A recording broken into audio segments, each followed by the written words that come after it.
Welcome to the Great Detectives of Old Time Radio. From Boise, Idaho, this is your host, Adam Graham. If you have a comment, email it to me, box13 at greatdetectives.net. Follow us on Twitter at Radio Detectives and check us out on Instagram, instagram.com/greatdetectives. If you're enjoying the podcast, please follow us using your favorite podcast software. As I'm going to discuss after the podcast, episodes of Bulldog Drummond are hard to corral, particularly with high audio quality. So I want to acknowledge that today's episode is provided by Radio Archives. Radio Archives sells high-quality old-time radio sets, pulp ebook reprints, and pulp audiobooks. And if you send an email to detectives at radioarchives.com, they will respond back, giving you a sample of one of each of their products for free. Just send your email to detectives at radioarchives.com. Well, now it is time for us to get into Bulldog Drummond. The character of Bulldog Drummond was created by British novelist H.C. McNeill in his eponymous novel. He was styled as a brutalized veteran of the First World War who was bored with a life of leisure and put an ad in the paper craving adventure. Don't know whether he was in the same paper as Tommy and Tuppence, but anyway, the novels were a success and became the subject of films on both sides of the Atlantic. The most noteworthy of these were the two films starring Ronald Colman as Drummond for United Artists in 1929 and 34, and the B-movie series that initially starred Ray Milland and later John Howard for Paramount in the late 1930s. The character was a natural to come to radio as well. The first actor to portray him was George Colouris, a British stage actor whose big break came when he encountered Orson Welles while they were both in a play on Broadway. Colouris became part of the Mercury Theatre Company, both on stage and on radio. He also appeared in Citizen Kane. In his later years, Colouris would return to the UK, where he'd appear in both The Prisoner and Doctor Who. And this is actually the audition recording, but it's an audition for sponsors, like the Alan Deere matter we talked about on Johnny Dollar a week or so back. It is for sponsors, but it's not for a specific sponsor, as was that Missing Johnny Dollar recording. The program would air on Mutual. It was a question of what local and regional sponsors would take up the role of trying to bankroll the series. The audition date on this recording is September 28th, 1941. Let's go ahead and take a listen.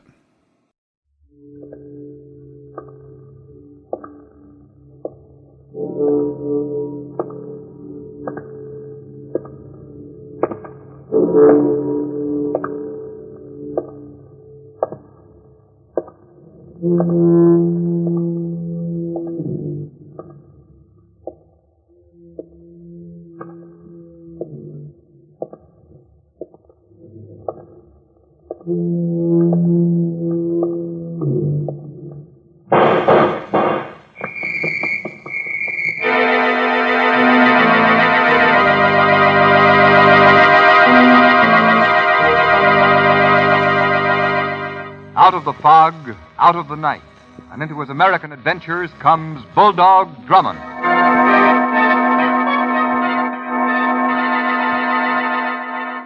The music fades. Your local announcer's voice superimposes itself over the theme music, just as my voice did when I started speaking. Your opening announcement would sound like this. Tonight, the Blank Company presents another of the exciting adventures in the life of Bulldog Drummond. Amateur detective, soldier of fortune, champion of lost causes, the most celebrated adventure detective of fiction and the screen, who now comes to his loyal friends through radio with more of his baffling and intriguing mysteries. We invite you to follow in the footsteps of Bulldog Drummond. We invite you, too, to try Blank. At this point, your announcer will describe your product, store, or service, followed by 40 words of selling copy.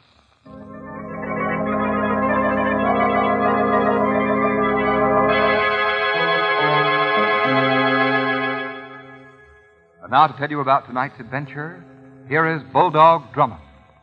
Come with me to one of the great highways which spread like ribbons across the broad expanse of the United States. It is late at night, and a driving storm beats down on the countryside. Coming up toward the crest of a steep hill, a huge express truck laden with goods slowly climbs. In the driver's cab, two men peer intently into the night. Hey, Bill. You, Everett? What time is it? 3:30. Say, did you see that? Yeah. Another truck behind us, signaling with their lights. I wonder if it's anyone we know.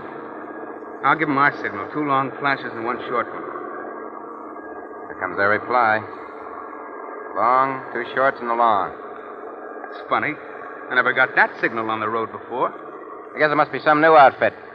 Yeah. Boy, I'm sure glad we ain't alone on this road. What do you mean? The Richards mob. You ain't worried about them, are you? Well, they got away with 6 hijackings in the last 2 weeks. 2 of them were on this road. Yeah, but they wouldn't pull another job so quickly. They're not so dumb. They know the cops are looking for them. Yeah, well, I hope you're right. Hey, that truck's coming close. Only it ain't a truck, Red. I can see it clearly now. It's a car. Yeah, here they come.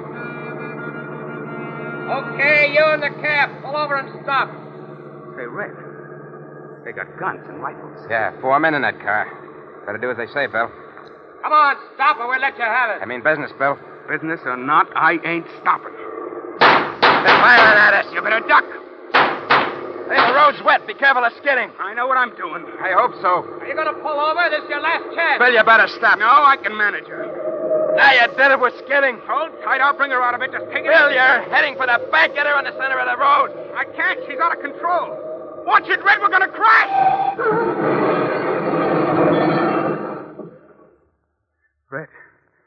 Red, you okay? Yeah. You were crazy to try a thing like that. I wanted to get away from him. Got a lot of good it did you. Here they come. All right, get out of that cab, both of you. Guess the jig's up, Bill. Not yet, it ain't. There'll be other trucks along this road and cars, too. I'm going to stall them. Come on out or we'll drag you out. Come on, Red. You must be Richard. Never mind who I am. Okay, boys, you two cover him. I'll take over the truck. Oh, no, you don't. Hey, you look like the kind that's going around looking for trouble. Yeah, you got me right, buddy. He dropped his gun. Grab it, Red. Grab it. Why didn't you help me? Help.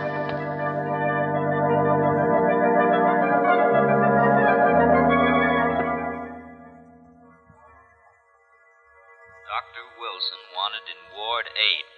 Calling Dr. Wilson. Captain Drummond? Denny? Well, I got your message, Captain Drummond, and here I am. But would you mind telling me what this is all about? Well, Denny, I've asked you to meet me at this hospital because we've got one of the most important commissions we've ever been assigned to since we landed in the United States. Oh, I say, what's up? It seems there's a gang of hijackers stealing truckloads of goods consigned for shipment to England. Hijackers? Yes, Denny, it's an American word for a sort of road pirate. Oh, I understand. Or when did you receive this commission? Well, we must work as quickly as possible. You know how badly they need those American goods back home. Oh, yes, of course. Just how do these modern descendants of Captain Kidd operate? Instead of ships, they use automobiles, Denny. Instead of cutlasses, they use sawed-off shotguns and submachine guns. Otherwise, the methods are exactly the same. Terrorize or even kill the drivers and make off with their trucks. They're a particularly nasty lot, Denny. Yes, I can well imagine, Captain One of their Drummond. victims, a man named Cassidy, is in that room. He was courageous enough to resist them. They beat him, shot him. If the doctor will permit it, we'll have a chat with him. Ah, there's Dr. Wilson now. May I come in, Captain Drummond? Come, Denny. I don't think you'll be able to have much of a talk with him, Captain Drummond. He's been delirious for the last 2 days. And talks coherently for only short periods. I understand, Doctor. Red, why don't you help me? Grab his gun, Red. Help me, Red. Cassidy. Red. Red. Cassidy. Who are you? I'm Captain Hugh Drummond. I'm investigating the hijacking. Oh, yeah, the fight. Did they get the truck? Did they get my load, huh? Yes, Cassidy, yes. Now, look, do you feel well enough to answer some questions? Yeah, I guess so. Good. Now, can you tell me exactly what happened when you were held up 3 days ago? Yeah, well, Red and me crashed into the embankment. Then they came up in their car. How many men did they have in the car? 4, I think. Did you recognize any of the men who attacked you? No. I guess I was kind of crazy of me to wail into them like I did, but it was dark, and I figured they wouldn't be able to shoot straight anyway. I thought I could stall them till another car came along the road, but I guess it didn't work. You know, Red didn't help me much. Oh? In fact, he just stood there. Say, Captain Drummond. Yes? Now I come to think of it, the way them lights were signaled. Yes? A long in 2 shorts and then a long. And then the way Red... Oh, my head. Yes, Cassidy, go on with what you were saying. Them light signals. Red. Yes, Cassidy. What about Red? Red, why don't you help me? Grab his gun, Red. Give me a hand here, will you? They're coming at me. Don't let him, Red. Oh, Dr. Red. Wilson. Dr. Wilson. I'm afraid this will be all for the present, Captain Drummond. Yes, I understand, Doctor. Why don't you... Denny. Coming, yes. I say, Captain Drummond, who's this Red person he's talking about? Red Nelson, the driver who was with him when the truck was held up. And strangely enough, he wasn't injured in the fight at all. Oh, that's curious. Well, have you questioned this Nelson person yet? Yes, I had a little talk with him before coming here. He's scheduled to take a cargo of goods worth $30,000 to New York tonight. He doesn't know it yet, but I'm going to be on that truck with him, Denny.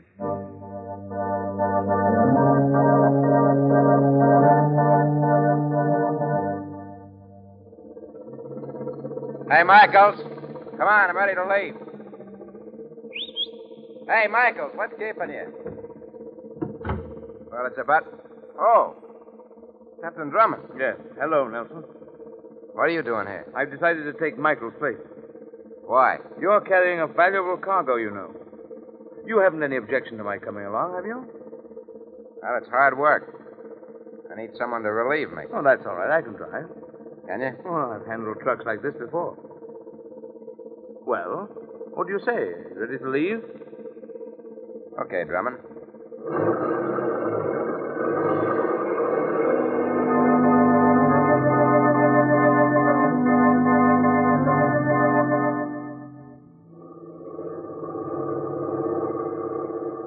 Well, Nelson, when do you want me to take over?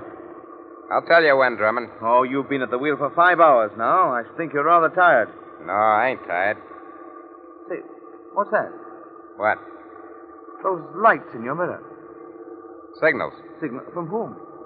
Another truck in back of us. You can see it in the mirror. I can see a pair of lights. Why, it looks more like a car from here.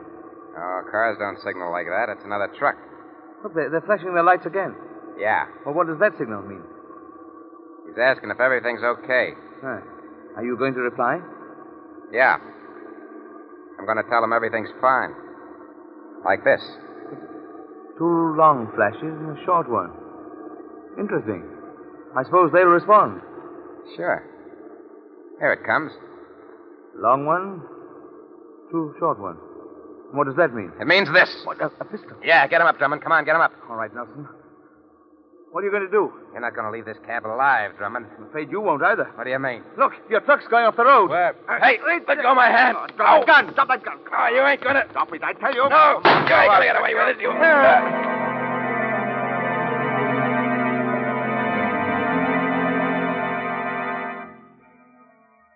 The fight to the finish in a truck running wild down the highway. Can Drummond save the precious cargo? What is the secret of the blinking highlights? In just a few moments, we'll know the answer to this secret. The music fades, and at this point in the program each week, your local announcer presents a minute and a half of your selling copy. However, as is customary on the premiere performance of network shows, let's listen to the following suggested personal message to be read on the opening program by your local announcer or a chief executive of your company. Good evening, ladies and gentlemen. Tonight is a great one in the career of the Blank Company. For tonight, we present for the first time the most celebrated adventure detective of fiction and the screen, Bulldog Drummond, who will now be brought to you, our good friends and his loyal friends, through radio. We've developed this program for your entertainment, to make your Sundays more pleasant, and to circle a weekly date on your calendar to get together with the Blank Company.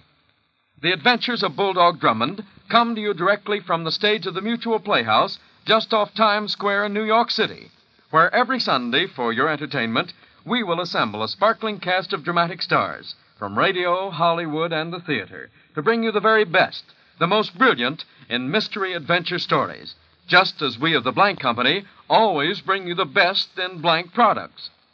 Be sure to tune in every Sunday when Bulldog Drummond will thrill you again with another complete, pulse-pounding story in his career of breathtaking adventure. Such is the program that we have arranged especially for you, and we of the Blank Company sincerely hope that Bulldog Drummond brings you as much pleasure each week as it gives us in presenting him to you. And now, on with the show.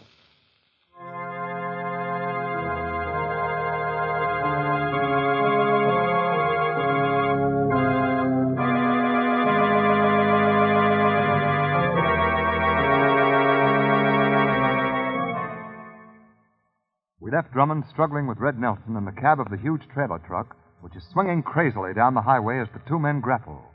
Drummond is relentlessly twisting Nelson's gun hand. Drop that gun. You ain't gonna get away from us. Now to stop this truck.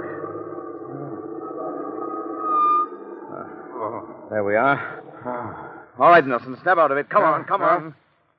With your pistol now, so you better not try anything. What are you going to do with me? You better talk fast, Nelson. If you're smart and tell me what I want to know, it'll take years off your sentence. What do you want to know? Those light signals we saw, they came from Richard's car, didn't they? Yeah. Did he plan to hijack this truck? Yeah. What was the signal you gave him? Was it the signal to stay away? You ain't got a thing on me, Captain Drummond. You ain't going to get any information out of me.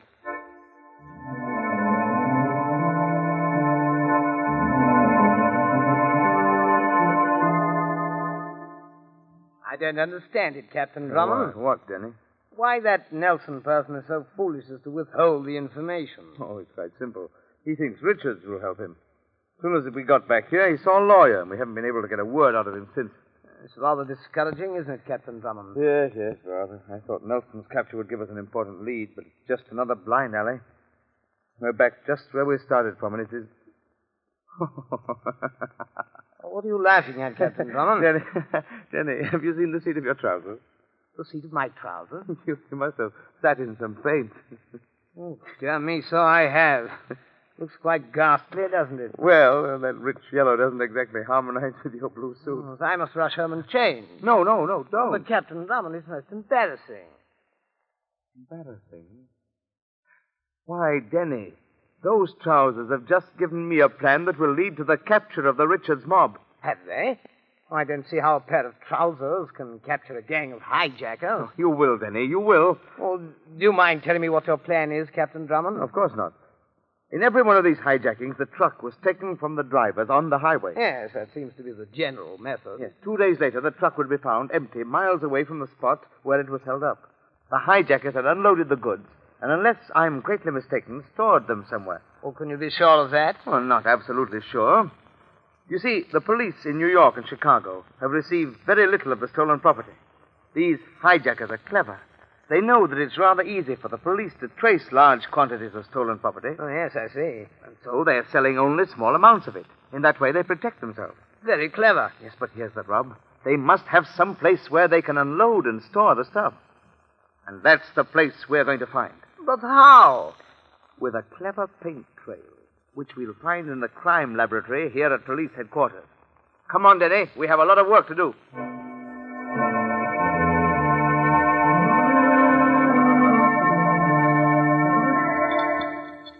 Here, Denny, try this new mixture. Very well, Captain Drummond. Oh, paint, Paint. Upon my word, Captain Drummond, I'm fairly sick of the smell of the stuff. Now, Denny. We're getting close to the mixture we need. Don't lose patience now. Captain Drummond. Yes? Do you realize that we've spent the entire night in this laboratory? Have we? Wait, Denny. Come here. What is it? Look, this mixture. 104. When did you set it out to dry? Oh, I look at the chart. 104. Here it is. It was set out at 5:10 a.m. 5:10. And what was its original color? Dark blue. Well, look, Denny, it's turned a cream color. Yes. I think this is the mixture we need. What time is it now? 5:40. Are you sure it didn't change color before this? Oh, I'm positive. Here's the chart, Captain Drummond. Mixture 104, dark blue paint, set to dry at 5:10 a.m. 5:15 a.m., same color. 5:30, still blue. 5:35, starting to turn to cream color. This is what we need to really track down the stolen trucks. Turn out the lights, Denny. I want to make one more test. Righto. Where's that spotlight? Here it is. Now, Denny, you watch while I turn on the spotlight. There we are. See, Denny? We can see that mixture 104 without any trouble. That cream shade looks white under the spotlight. Yes. All right, Denny. Today is the 21st. I'm going to call the Trans-State Transport Company and tell them to spread the word that a valuable truckload of goods will be sent to New York on the night of the 23rd. And, Denny, I think that date will mark the end of the Richards outfit.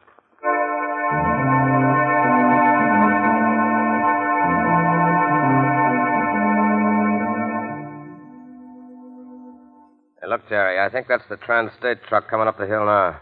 Yeah. You better get set. I want you to swing out into the road as soon as it passes it. Okay. You fellows ready back there? Yeah, okay. Now, we're in luck.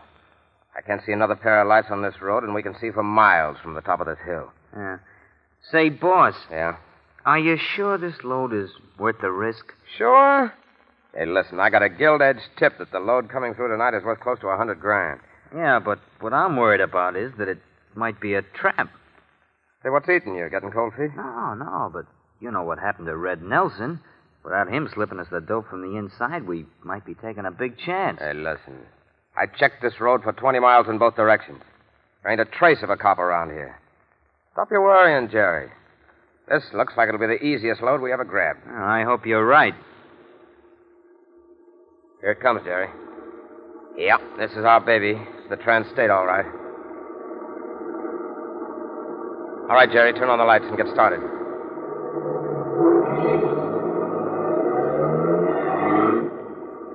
Jerry, pull over close to the cab. Right.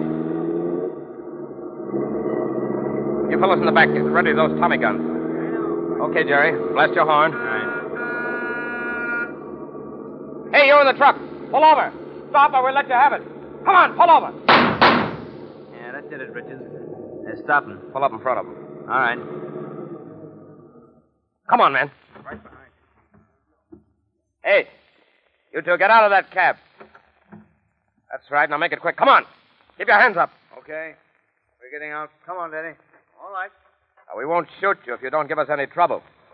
Jerry, you get in the truck. All right. I'll follow you in the stick-up car. Okay.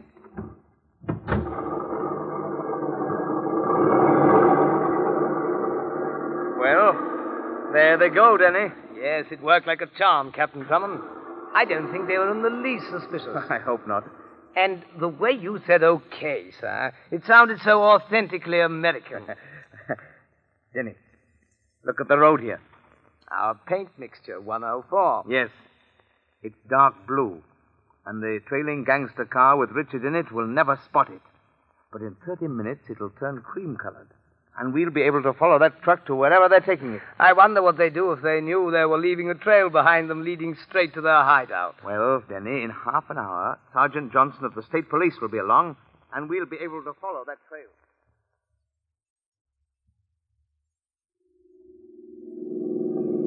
Sergeant Johnson, I think we're reaching the end of the trail.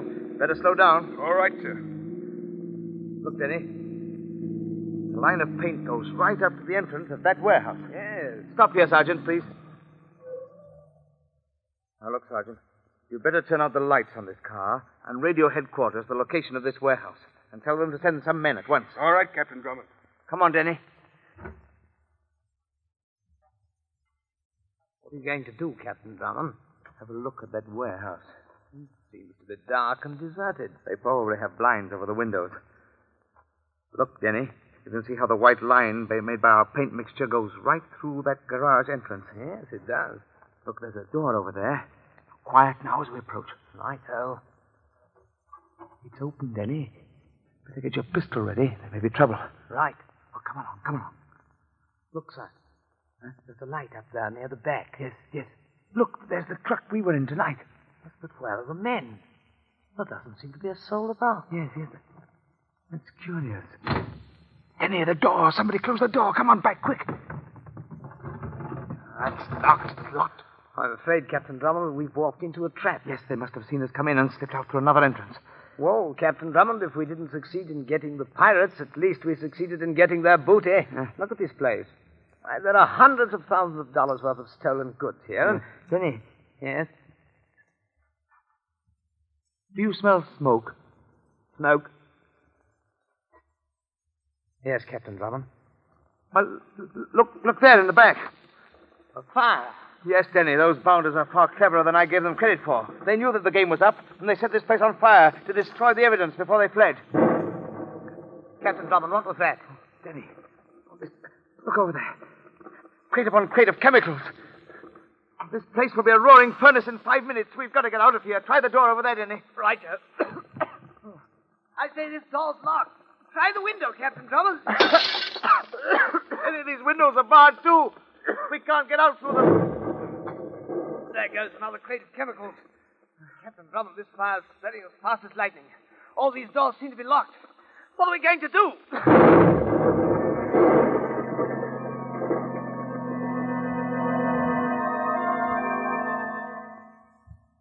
Back to the smashing climax of our mystery in just a moment. But first, a message from our sponsor. Again, your local announcer presents another minute-and-a-half sales message. At this time, we ask you to try and visualize what the adventures of Bulldog Drummond means to you. Here are the facts. In the past, as a local or regional advertiser operating on a limited budget, you could not hope to compete with the big network radio programs for a listening audience. Talent costs alone making this impossible. Today, however, as a participant in our cooperative group, you pay only your prorated share of the total talent cost. This is possible because Bulldog Drummond is a nationally syndicated cooperative network radio program, which is simultaneously fed by direct wire from the Mutual Playhouse just off Times Square in New York City to the 175 affiliated stations of the Mutual Broadcasting System from coast to coast. This fall, starting Sunday, September 28th, you can exclusively sponsor an audience-tested radio program in your city which has proven itself the equal of the brilliant network shows sponsored by the world's largest advertisers. Bulldog Drummond is not a phonograph record, but a live show presenting top-name dramatic artists in person at a good Sunday hour when most people listen, and at a program cost prorated to the potentialities of your trading area. And remember that Bulldog Drummond's fiction fans and movie fans are pre-sold Drummond radio fans.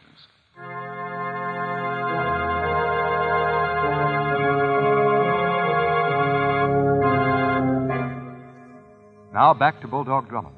We left Drummond and Denny trapped in the blazing warehouse, surrounded by exploding chemical crates, choking from the dense fumes, and facing an almost certain death. Licking tongues of flame bar all exits. Desperately, Denny cries, There goes another crate of chemicals. Captain Drummond, this fire's spreading as fast as lightning. The doors are locked. The window's barred. What are we going to do? Denny, look, there's a truck. Into the cab, hurry. Righto. We're in luck, Denny. Look, they left the keys in. What are you going to do, Captain Drummond? Use the truck as a battering ram and smash through those garage doors. Hold on, Denny. Here we go.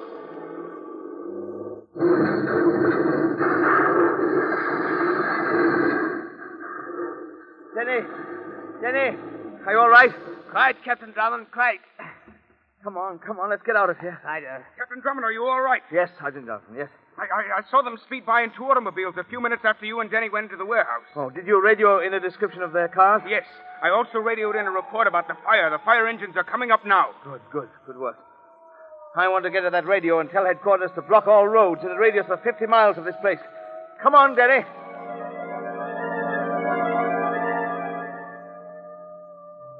Calling all cars. Blockade all roads in 50-mile radius of Old Simmons Warehouse. Richard's mob believed in vicinity. Calling all cars. Calling car 29. Barricade Road south of Hollis Head. Calling car 38. Barricade Road south of Robbins Turnpike. State Police Headquarters. Special orders to Police Chief of Martinsville. Barricade all roads west of your town. Richard's mob believed in vicinity. Description of cars they are using.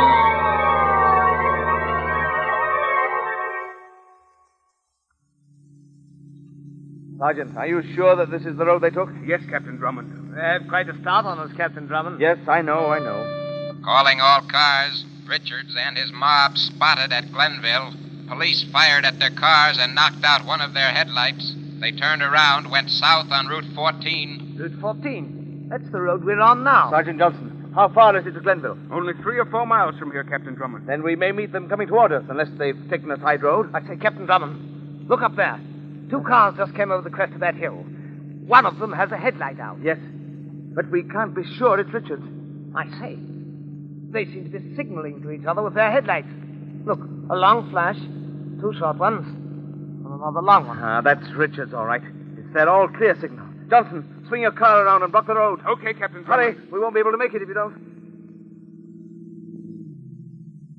Come on, Denny. Johnson, out of this car, quickly now. Come over here to the side of the road.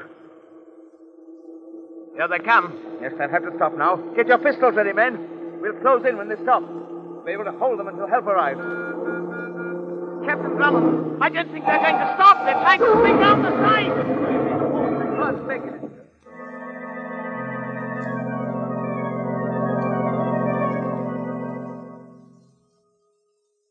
Captain Drummond. Yes, Denny? I say, did you see this account of the capture of the Richards gang and the Blade? No, Denny. Well, there's a very good photograph of you in it. Yeah. The one they have of me is simply horrid. Oh, well. Denny, I think you better say goodbye, or rather au revoir, to our American friends. Well, what do you mean? Well, we're leaving on the Clipper for England. I received a cable only an hour ago. I'm afraid we won't be able to come back here until the fall. Oh, dear me, it will be difficult to say farewell. I've made so many good friends here. And so have I. But there's a great deal of work to be done in England, and we're needed.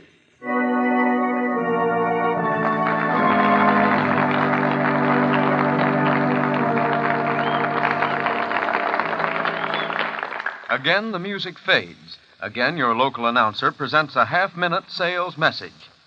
We suggest you have your selling copy at this point feature specials, traffic items, price merchandise, or special promotions. Strong, do-it-today copy with plenty of sell. In the case of a sponsor distributing through dealers, we suggest here a mention of dealer names and addresses.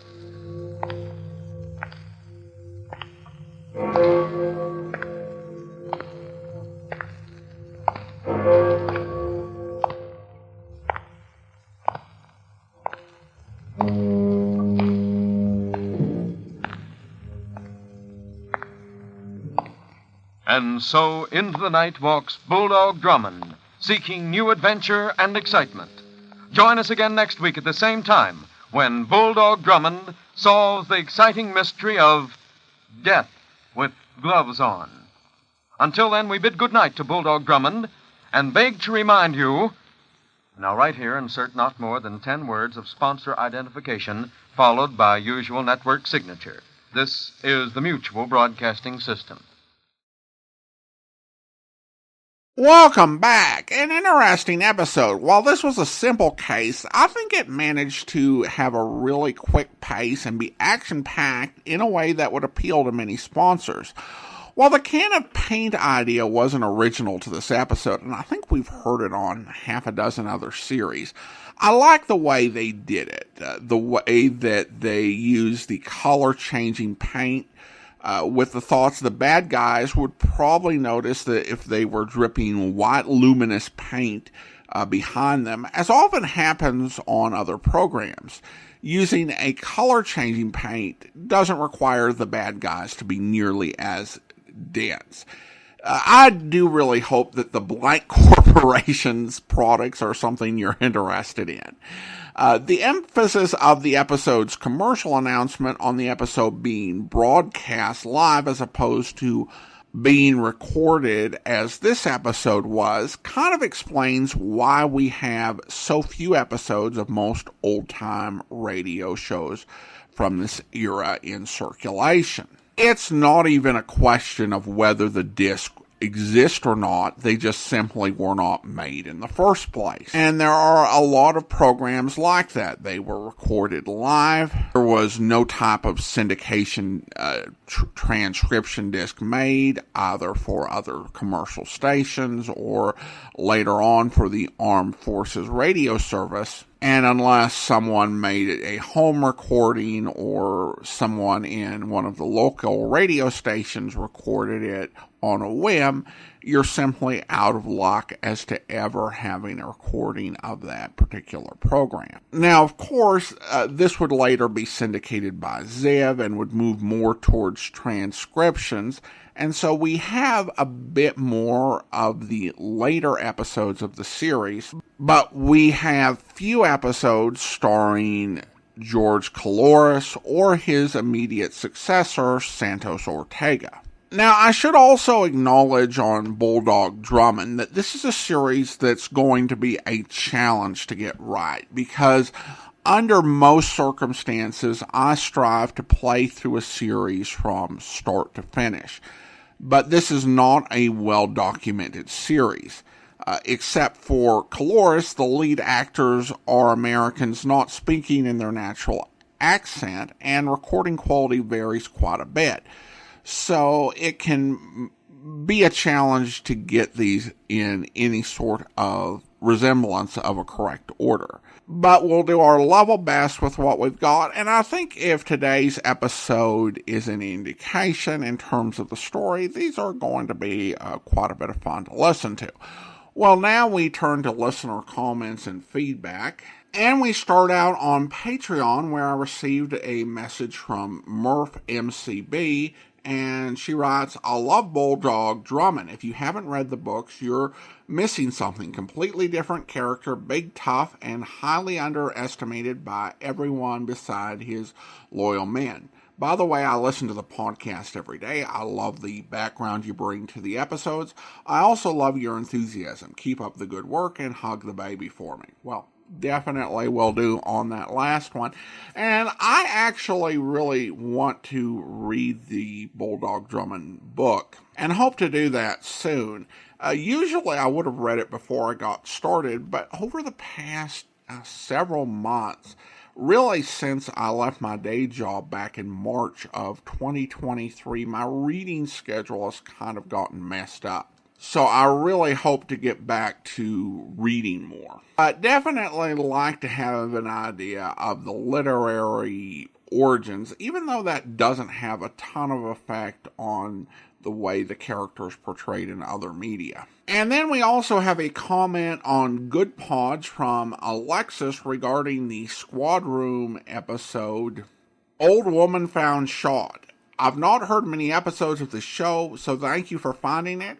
It's a fresh, to me anyway, format for detective fiction. Well, thank you so much. Appreciate the comment, Alexis. And I really do love sharing these somewhat lesser remembered series. That one, I hadn't even heard any episodes of it until this decade. So I think it's new to a lot of people, and I hope that folks enjoy it and that we are able to play more episodes of it and the other somewhat lesser remembered programs to come out of New York in the 1950s.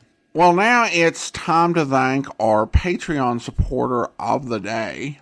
And I want to go ahead and thank Diane. Diane's been one of our Patreon supporters since July of 2023, currently supporting the podcast at the Detective Sergeant level of $7.14 or more per month.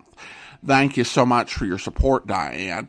And that will actually do it for today. If you're enjoying the podcast, please follow us using your favorite podcast software, and be sure to rate and review the podcast wherever you download it from. We'll be back next Tuesday with another episode of Bulldog Drummond, but join us back here tomorrow for Dangerous Assignment, where... There, Mr. Mitchell. There he is.